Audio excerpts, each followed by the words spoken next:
Homelessness by Stephen Hancock, Brittany Branson, Braden Westerman, and Paige Ford. The current approach to homelessness are shelters that have a very limited number of beds. Shelters are costly, and the research shows it often costs more to keep people in shelters than to house them, even with support. When the homeless shelters are full, individuals are left to seek support from family or friends, or they are left to sleep on the streets. During the winter months, social services have a cold weather strategy where if someone is homeless, they have to provide them with a hotel stay while they seek alternative accommodations. This is not to be helpful to the individuals living with homelessness and their underlying barriers they face, but to avoid negative press if someone dies due to sleeping outside in the winter. If someone have used too many hotel stays and the shelters are full, the last resort in place may be police cells for the night. No matter what your situation is, if there are no shelters with the room, you will potentially be treated as a criminal. If you are a single person and the cold weather strategy is not in place and the shelters are full, it is almost impossible to get help from social services. The approach of shelters is not helpful because just housing people to keep them off the streets, it does not help them get them the help and health support they require. It does not create affordable, safe housing and does not work with them to address the needs they feel they have to obtain for long-term housing. Anti-oppressive work starts with identifying an individual's barriers and challenges. The best way to provide appropriate and sensitive services to individuals specific to their needs, rather than blanketed resource referrals, is when changes are implemented at the macro and micro levels. Nevertheless, identifying individual challenges may not always be the most efficient protector against homelessness. As Bosch, Gertzema et al. State in their research journal, macro-level policies such as welfare and country set up as welfare regimes pose the best protective factors for at-risk persons. So while we need to work within the micro and meso levels to ensure consistent and individual care is afforded to those in need, we also need to strengthen legislation and policies that directly provide the safety nets needed to mitigate the harm those individuals face. Examples of micro may be with sitting down with a housing coordinator, counselor, therapist, discussing and focusing on an individual's issues, barriers, oppression, or injustices they may experience. Meso, community services, example, hospitals, shelters, needle exchanges, and soup kitchens, and connecting people to community resources to help with homelessness. At the macro level, advocating for large-scale social policies that provide protective factors which help keep people off the streets, example, welfare programs and decriminalization of drugs. Issues raised. The dominant strategies to address homelessness are often exclude the voices of the homeless people themselves. Current supports are viewed as enabling homelessness, lack of culturally appropriate supports, barriers to accessing healthcare, and increase in physiological issues. Naloxone kits are handed out at homeless shelters to help with overdose and addiction issues. These are handed out to save people's lives. However, some people may see this as enabling an addiction instead of helping save someone's life. McCarthy states that the issue with any traditional approach is that they tend to either pigeonhole an individual into a labeled category, example, female, indigenous, trans, or on the flip side, post-structural approaches are notorious for deconstructing the individual and their identifiers, making it challenging to categorize and advocate for any particular group. According to the Center for Equality, Rights and Accommodation, 28 to 34% of the homeless population are Indigenous peoples. Suppose Western society continues to follow traditional or post-structural approaches as the vastly polarized and dichotomous solutions. In that case, the represented groups, like Indigenous peoples, risk being pigeonholed in cultural support they may not accept, or risk being deconstructed to where they are not seen as who they are self-labeled as. Those experiencing homelessness have a greater chance of increasing adverse physiological effects than those with stable housing. Furthermore, much research into the cause of this increase in physiological effects routinely directs fault at the person experiencing the issues. The reasons are merely stated as indifference, negative, and irresponsible approach to health, lifestyle, and low health literacy. However, people experiencing homelessness are more inclined to state that the reason they develop increased rates of acute and chronic health issues is that they do not access health care due to oppressive behaviors and attitudes by medical staff, financial instability, lack of access to transportation, and psychological problems that create barriers to care. Critical approach to homelessness. Community hub. Anti-oppressive practices that encompass micro, meso, and macro levels of supporting people experiencing homelessness. The community hub model. Proposed by Cora Kajari, who stated the community hub model can generally help people rebuild the foundations for change in their lives. This model would support relationships between support workers and service users based on trust and mutual respect. To be successful in this, the community hub model would provide medical, psychological, and spiritual support to the service users instead of expecting them to seek and find them on their own. Support workers will also be able to provide case management and professional support if the service users want to access them. An anti-oppressive, trauma-informed wraparound approach would be used to eliminate the one-size-fits-all supports that we currently have that can do more harm. On the micro level, one-on-one support with support workers within the community hub. All the individuals who work within the community hub would be trained to work from an anti-oppressive, trauma-informed lens. The meso level, based on the individual service user's needs, the support worker would provide appropriate resources to connect to. Currently, people staying in shelters are expected to go out during the day and seek long-term housing and appropriate support without any means of transportation.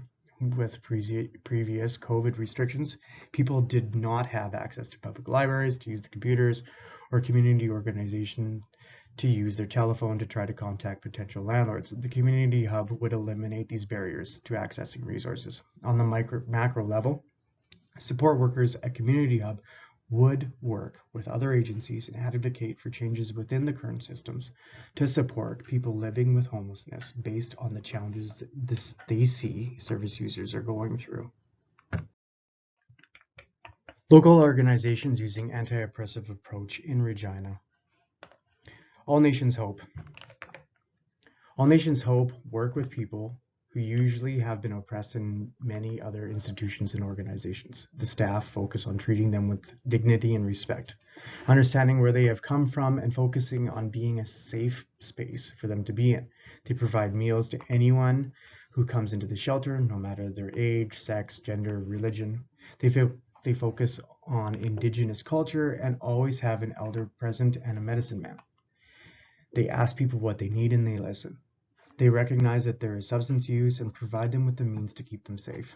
They give the power to the individual when in the process of helping them. They allow them the choice of whether they want to try to get sober or to be on Suboxone or methadone without any judgment. They give out naloxone kits for them to take so that being alone is safer. They recognize they are using but provide them a means to stay safe. They practice a traditional approach through clinical work, group work, and community outreach. Local organizations using anti-oppressive approach to homelessness. Carmichael Outreach. Carmichael Outreach is a registered charity located in Regina, Saskatchewan that provides various services to those in our community who experience poverty and homelessness. Carmichael Outreach Incorporated provides meal service, free clothing, household items, and housing support. They have acknowledged that finding a space in a shelter for someone is not the answer to fighting homelessness. Finding them safe, affordable housing and supporting them to get it furnished is more beneficial for the individual. Every Monday, Carmichael Outreach Incorporated puts out an updated housing list to help people with their search for a place to rent. Carmichael Outreach does everything possible to avoid funding from the government so that they can aggressively advocate on behalf of the person they are working with. Carmichael Outreach is a community-based organization for people who struggle in our community and provide barrier-free services.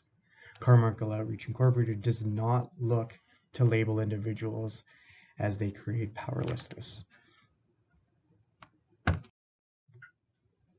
Local organizations using anti-oppressive approach to homelessness.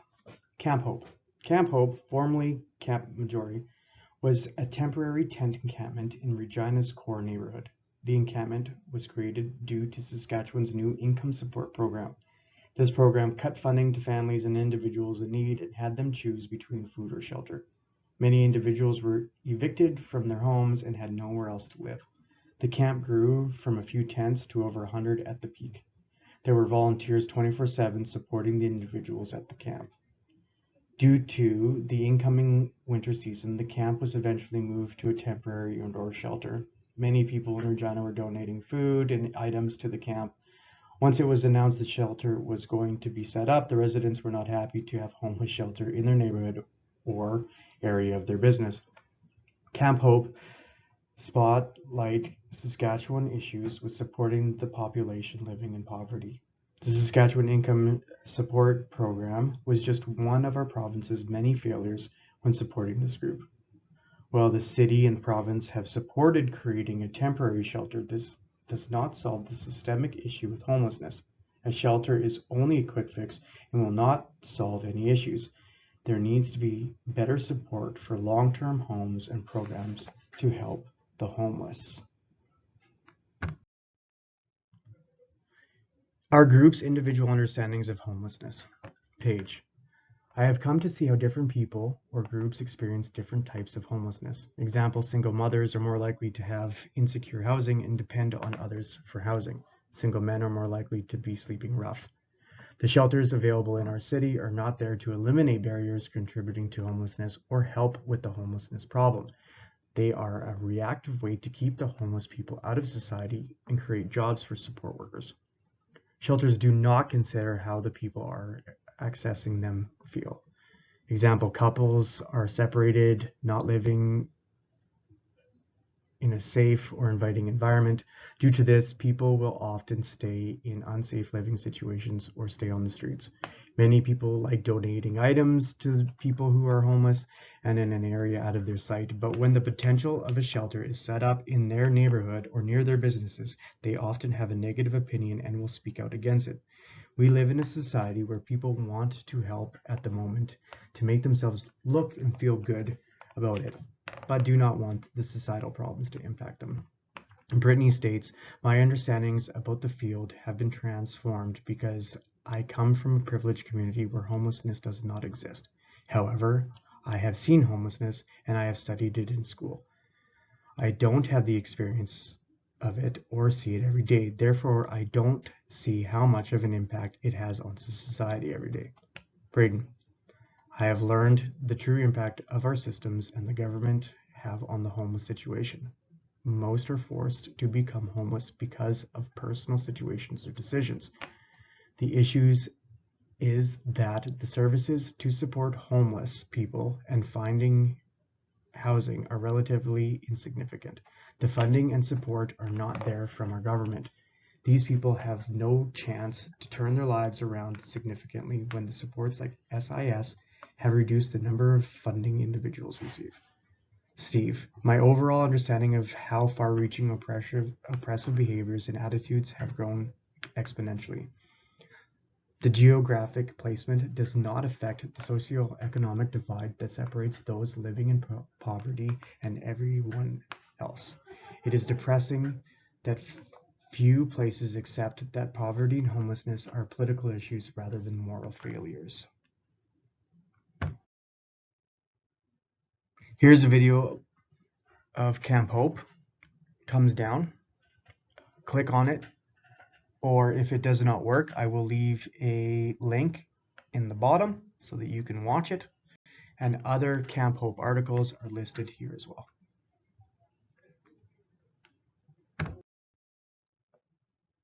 Conclusion: the culture of homelessness. Oppressive behaviors and attitudes towards those that experience homelessness and poverty stem from a lack of understanding, not of the system, but the people themselves. Substance misuse, welfare reliance, squatting, panhandling, child tax collections, and so on are all survival tactics used to get through each day.